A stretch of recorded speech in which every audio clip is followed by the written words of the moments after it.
I was actually just recording my video regarding Splatoon Raiders ending and the implication in regards to wider Splatoon lore and how great it all ties together and how well written the series is. And I was just over the moon about the writing in these games. They're very, very unique.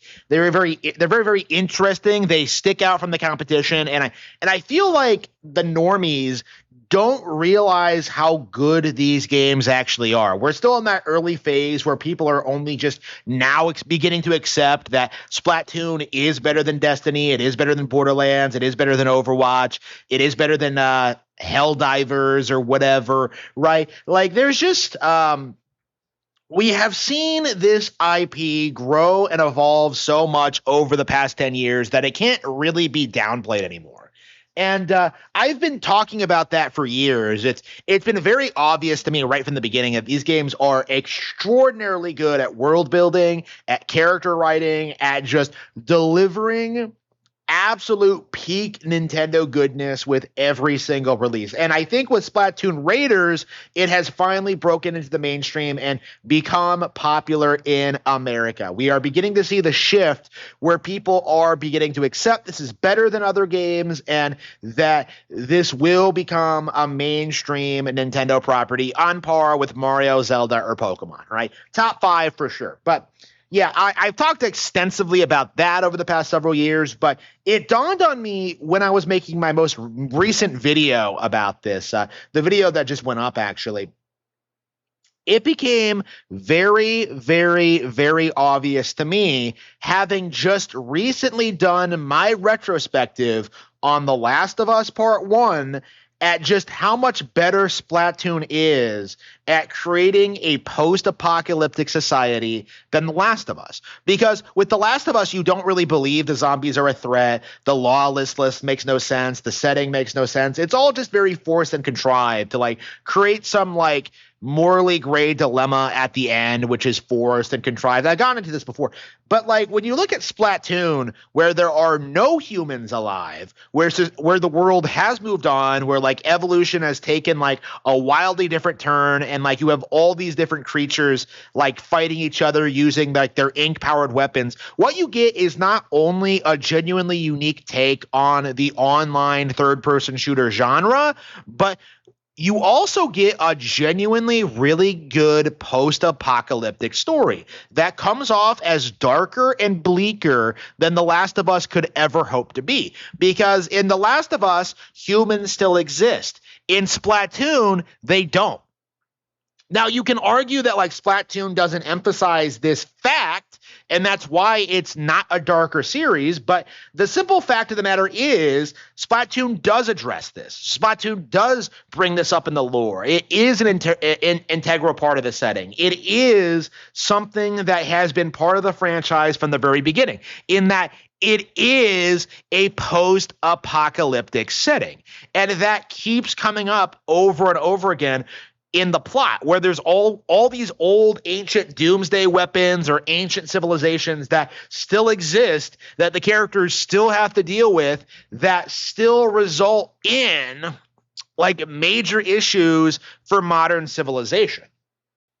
In short, the Splatoon is far darker than The Last of Us could ever hope to be, and it doesn't have to emphasize that fact. The simple fact of the matter is Splatoon is a video game. It focuses primarily on the gameplay elements. It focuses primarily on being appealing to its audience. It doesn't exactly advertise the fact that it is a post-apocalyptic shooter. Like, it doesn't have to.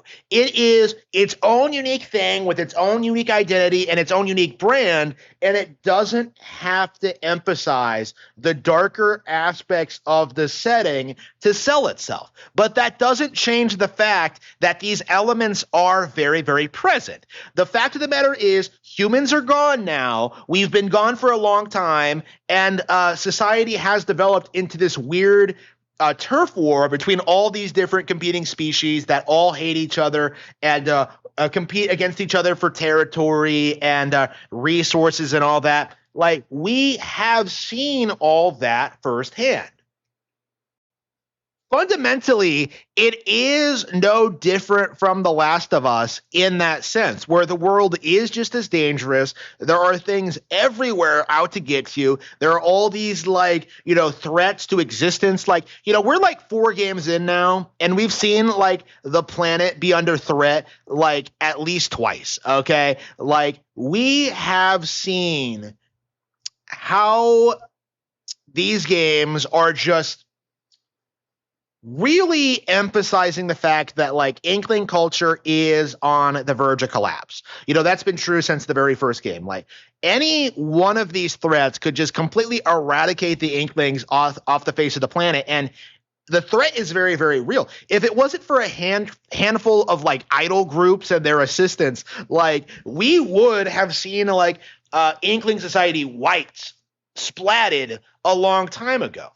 So as a result of that, it's safe to say that the Splatoon universe is a more dangerous place to live in than the Last of Us universe, because nothing's going to happen to you in the Last of Us. As long as you stay away from the zombies and as long as you, like, start, like, rebuilding society, nothing's really that big of a threat to you. The zombies are not that big of a threat.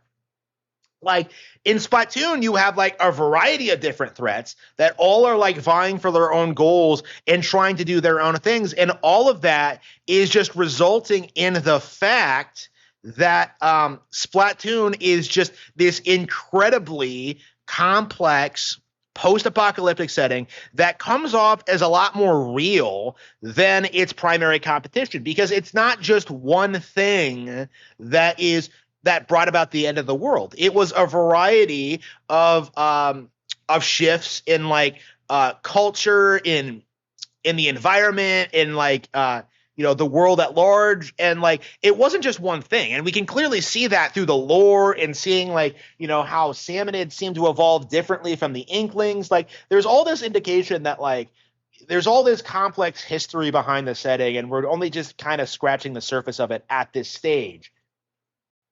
But it comes off as a lot more real than the idea that some one day zombies showed up and societies collapsed. Like, no, that's not how it would play out realistically. There would be, like, one thing after another, and then it would all end, right?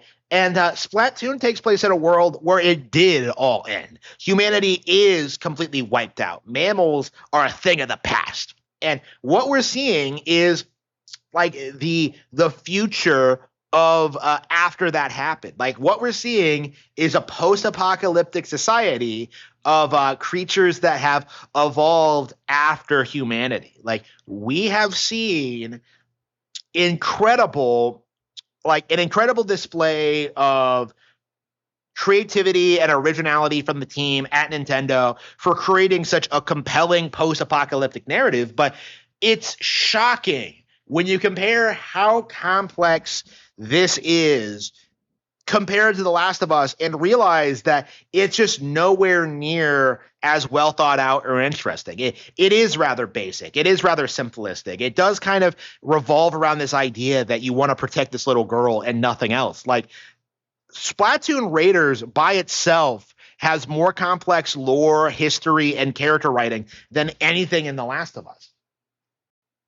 And even if you believe The Last of Us Part 1 was better than Splatoon, it isn't. Splatoon actually got sequels. They actually expanded on the initial idea. They kept growing and expanding the brand outside of the initial idea. They keep introducing new characters, new ideas, and new elements to their post-apocalyptic setting, and all of it works really, really well. When you compare it to The Last of Us Part 2, in which Naughty Dog chose to kill off self-insert character Joel in order to, like, antagonize the fan base, like, what we ended up getting is an absolute disaster that it honestly completely destroyed the AAA video game industry and PlayStation as a whole. It still has not recovered from that golf club. I think with another 10 years of this, it's going to become a bit more apparent as to how well crafted Splatoon is as a brand. It really does come off like Pokemon in a sense, where people are writing it off as generic and uninspired when it's actually one of the more unique IPs we've ever gotten. not just out of Nintendo, but in gaming in general. Like, it feels like people who look at this and write it off don't really know the first thing about it and aren't really interested in knowing more. And I feel like that's a really bad way to approach video games. Like, I feel like a lot of fans of post-apocalyptic shooters in general would write it off simply because of the art style, and they would just kind of ignore the fact that this game is quite a bit better than all of their favorite things. It is better than Helldivers. It is better than Borderlands. It is better than Overwatch. And that fact is going to become more and more apparent over the years as this game manages to gain more and more fans.